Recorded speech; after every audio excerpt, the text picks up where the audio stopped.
ఏమిటి ఆ డైలాగ్ నువ్వు ఆ సినిమాలో అంత బాగా చెప్పావు. దాన్ని ఇన్‌స్టాలో పెట్టిన వెంటనే కొన్ని లక్షల వ్యూస్. అవును. పర్సనల్‌గా మీ ఇన్‌స్టాకి వచ్చినియి. అట్ ద సేమ్ టైము మామూలుగా సినిమాకి సంబంధించిన ప్రమోషన్స్‌లో కూడా కొన్ని లక్షల వ్యూస్ వచ్చినియి. నేనొక మగాడిగా మారాలనుకుంటున్నాను టీచర్. ఒక అమ్మాయి లైఫ్‌లో కారణాల కన్నా కన్నీళ్ళే ఎక్కువుంటాయి టీచర్. అమ్మాయిగా పుట్టడం కంటే పెరగడమే కష్టం.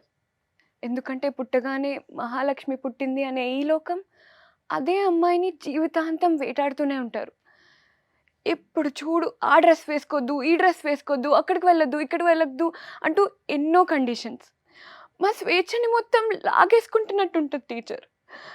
అండ్ ఇంకా ఏ పేపర్ చూసినా, ఏ న్యూస్ చదివినా ఆ అమ్మాయిని రేప్ చేశారు, ఈ అమ్మాయిని చంపేశారని న్యూస్‌లే.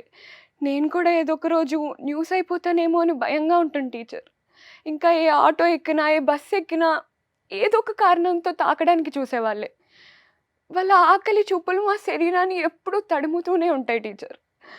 ఇంకా ఈ నెల నెలా వచ్చే పీరియడ్స్ మమ్మల్ని ఎప్పుడూ బాధ పెడుతూ ఉంటాయి. పురిటి నొప్పులు కూడా ఆడవాళ్ళకే.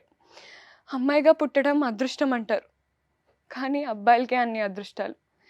ఎక్కడికైనా వెళ్ళొచ్చు. ఎప్పుడైనా వెళ్ళొచ్చు. నచ్చినట్టు బతకచ్చు.